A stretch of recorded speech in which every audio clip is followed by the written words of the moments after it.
Yo, what is going on, guys? Flashverse here, and welcome back to another video on The Flash Season 7. And for this video, I'll be going over and breaking down this article by TV Line in which they did an interview with showrunner Eric Wallace. And let's just say there are so many interesting and exciting things that have been teased in regards to some storylines which we should expect going into Season 7, as well as some new main villains being teased as well, which is very exciting. But what's even more exciting than just these simple multiple teases is that we are 1 day away for the return of The Flash Season 7. Could you guys believe that? We are 1 day away. Finally, it's been so long and we are finally getting the flashback, which I cannot wait for. I am so excited. But as I said, I will be breaking down this interview by TV Line with showrunner Eric Wallace. And as I read over each segment of the interview, I'll basically be breaking it down and I'll be giving you guys my overall thoughts in regards to all of this. But before I go over anything, however, you guys don't forget to drop a like on the video and subscribe to the channel so you are aware of more Arrowverse content coming your way. Okay, so this interview kicks off. What is now the CW's most senior Arrowverse series had to cut Season 6 short by 3 episodes.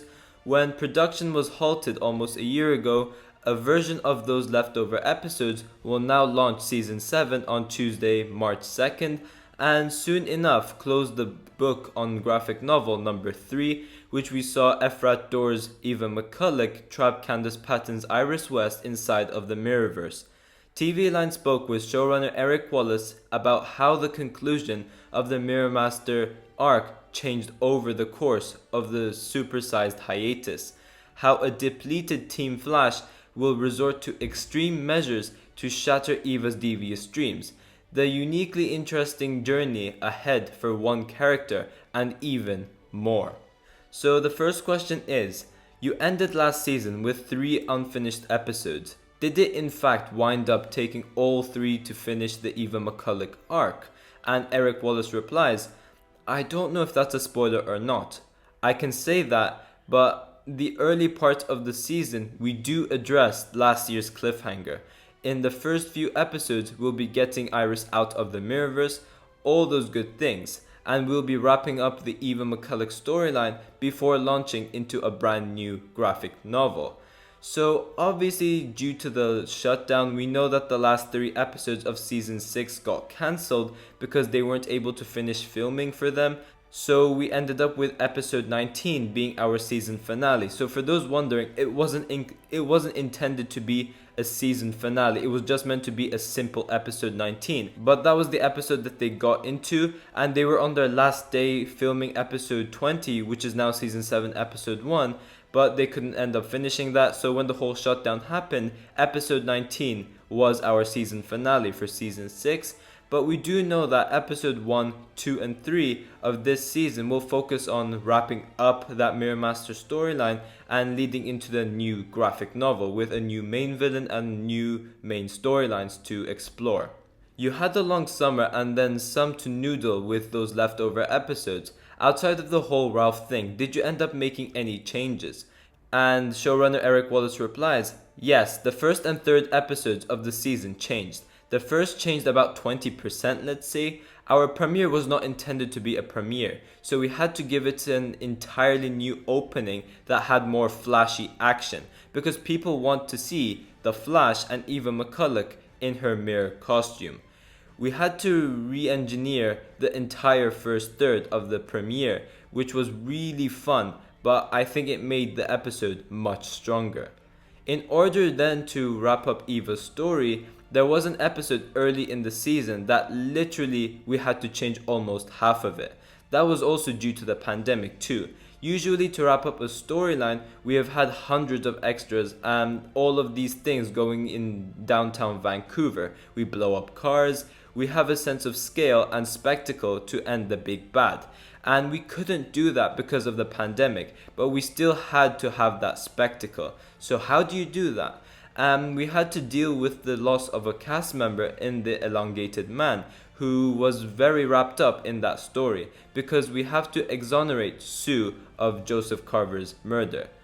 It was an incredible puzzle to finish Eva's story, but you make lemonade out of lemons, and the episode is stronger as a result. We found clever ways to bring in scale by relying a bit more on visual effects, and we had to rely more on character emotions and actors themselves, and how things were introduced, and how twists were presented. When we wrap up Eva's story, there are some real surprises for the audience that would not have existed in the same manner if there hadn't been this pandemic interruption.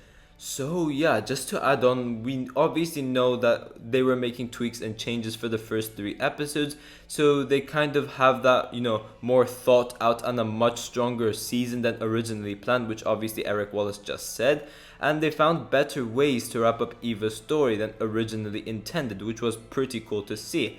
Obviously they had to find substitutes for the whole Ralph Dibny stuff, so seeing this does get me more confident about these first 3 episodes, since these changes, as I said, would make the storytelling much better, as it would be more thought out, as the writers would just go back and look at things which they weren't so keen on, and essentially end up fixing that, which I really like hearing this.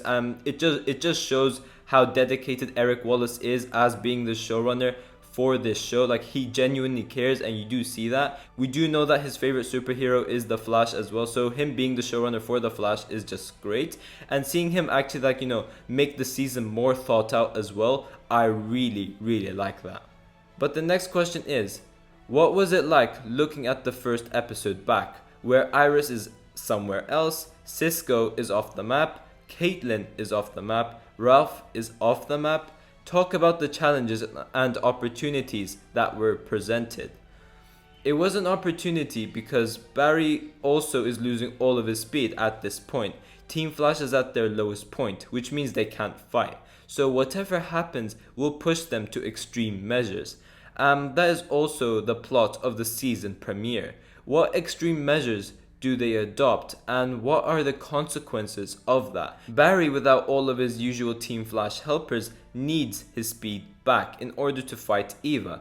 So you'll see that happen. Maybe not in the way you thought. So we obviously found out from the trailers that when we get to episode 1, Barry will only have 1% of the original Speed Force left with him.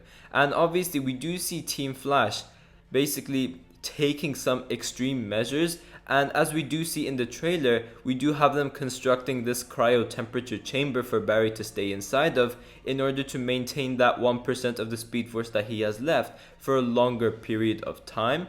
But I do like the way Eric Wallace says Barry, without all of his usual Team Flash helpers, needs his speed back in order to fight Eva. So you'll see that happen, but maybe not in the way you thought. I find that very interesting. Now, we do know that Barry will be getting some sort of new Speed Force abilities, as in this episode 2 synopsis it does mention that Barry gets the ability of speed thinking, so maybe that is what Eric Wallace is hinting to over here. I'm not entirely sure, but whatever it is very intriguing. Now the next question is, still trapped and at risk of going mad inside of the Mirrorverse, will Iris need to shift into a new gear in order to help save herself?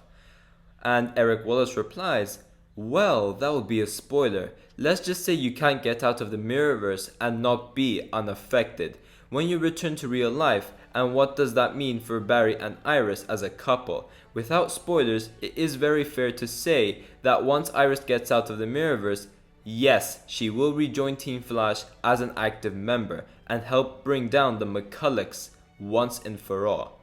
Now, we should have obviously been expecting Iris to eventually escape the Mirrorverse and face some side effects like Eva did, because she's fully adapted to the Mirrorverse. Like, she got to a point where she's able to read reverse texts, and she will eventually join the real world. So I'm incredibly intrigued to see the fallout of Iris dealing with the effects of the Mirrorverse and how that affects Barry and Iris, as what Eric Wallace just alluded to.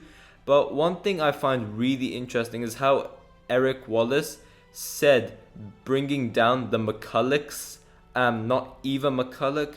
Don't know what that's a hint to, but it is very interesting. We do know that Eva will be making some clones of herself, so maybe that's what he's hinting to with the McCullochs, because we know that there's only one Eva McCulloch. So I'm very interested to see what he means when he says McCullochs. I think I'm thinking too deep into it, but I'm not entirely sure.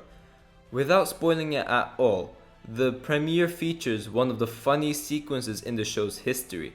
Was that always in that episode, or did it get added in? That sequence, which I also think is one of the funniest things we've done in a very long time, was always there. There would have been a little bit more, though unfortunately we didn't go as deep into it. Now, he did say that there would have been more of this hilarious scene, which I'm very interested to see what it is. But maybe originally this scene involved Ralph, and because we ended up with that whole Hartley Sawyer situation and eventually leading to Ralph Dibny getting fired, that's why I think they cut some parts out. Maybe Ralph had something to do with that hilarious scene, and when Eric Wallace said there would have been more but we couldn't get there, maybe they cut out Ralph's scenes and therefore it shortened that funny scene. I'm not entirely sure, but that is just me guessing.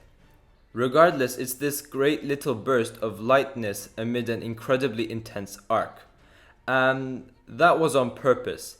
We were like, it's getting really intense here, we need to have some laughs. This season premiere, not only with that sequence, but one later, one that is related to it, involves some of Grant Gustin's best acting ever. It's Grant at his finest. So I'm very interested to see that one. We obviously do see in the trailer that Barry literally breaks down a lot. Like we do see him crying in like 3 different shots. So maybe it's one of those shots that Eric Wallace is referring to. But I'm very interested to see what it is.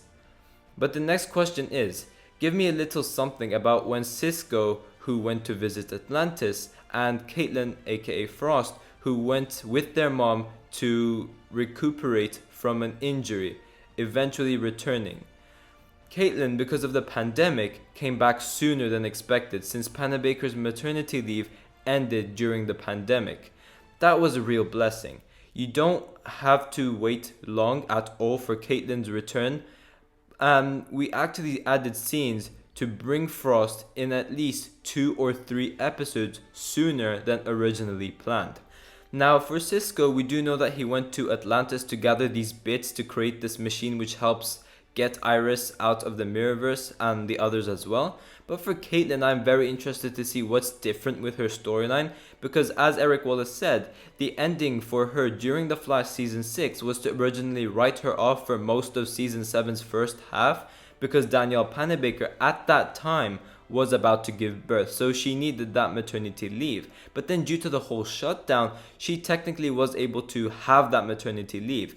And once they started filming reshoots and added some extra scenes for this episode, as far as I'm aware, Danielle Panabaker was filming for episode 2 or 3 as well, so I'm very interested to see what they will do with her. After Eva, we're heading into graphic novel 3, in addition, number 4.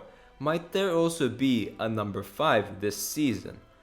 There will be graphic novels 3 and 4, 2 just like last year. After Eva, look for 2 new big bads going into their own graphic novels. So obviously we do know that the first 3 episodes will have Eva McCulloch, aka Mirror Mistress or Mirror Master, as the big bad in order to wrap that storyline off, which we obviously had on hold from last season. But for graphic novel number 3 and 4, for number 3, we should be having Godspeed as a main antagonist, which is very exciting as we will finally be going more in depth in regards to why he's so obsessed with the Flash and why he has sent these Godspeed clones to go after Barry. I'm very excited to see that. And also having Godspeed as a main antagonist will be very cool, as finally we will have a villain who will challenge our Scarlet Speedster with the speed side of things since season 3, which is very, very exciting to see another Speedster villain coming as a main antagonist. And also, as Eric Wallace said as well, they are still keeping the same graphic novel approach like season 6, and for season 6 it did work quite well, so I'm pretty sure that it will work just as well for season 7. Might there be any overlap between Chillblaine and the graphic novel number 4 villain? It's funny, we have finished our first couple of episodes of Chillblade, and I'm happy to report that they're so great and so much fun, and that we may be adding more Chillblade than we even anticipated. He may leak over into the 4th graphic novel, which was not one of the plans. He was just supposed to be there for graphic novel number 3, but I'm happy to report that John Core is doing an amazing job, and I think the fans are really going to love him, a villain I hope they love to hate. So, as I'm aware, Chillblade will not be the main villain, but he will be like a recurring villain who will appear in multiple different episodes. He's pretty much a knockoff Captain Cold, which is very interesting. And also, Eric Wallace did mention that they have filmed some Chillblade episodes already, and if they are currently filming episode 10 of this season, he should be appearing very early into season 7 after the Mirror Master arc. So maybe after Mirror Master he could potentially end up being a main villain, and then after him we have Godspeed for graphic novel number 4. I'm not entirely sure. But the last question is, I saw your quotes over at the hiatus about Joe West's upcoming storyline inspired by the recent societal changes. How tricky is it bringing a real life topic like that into the show like The Flash? Eric Wallace replies, it's tricky. You have to walk a fine line between being honest with the audience about social justice issues while also remembering that this is a family-oriented entertainment, so you can't get too heavy. It has been tricky, but we have found a good balance, and it helped us find what I think for Joe is his most interesting character journey yet. It's going to take him to some very unexpected places, and Jesse L. Martin has risen to the challenge and is knocking it out of the park. So, as you guys know, I love Joe. He's my 3rd favorite character on the show, and whatever he is doing, I'm sure it will be great. It gets me very excited, especially when we have a storyline with Joe, because as I said, Joe is my 3rd favorite character on the show, just underneath Barry and Thawne, so I cannot wait to see where this goes. But yeah guys, thanks for watching. If you guys have enjoyed the video, please give a like and subscribe. Tell me in the comment section down below what you guys think about all of this. Yeah, I will see you guys in my next video.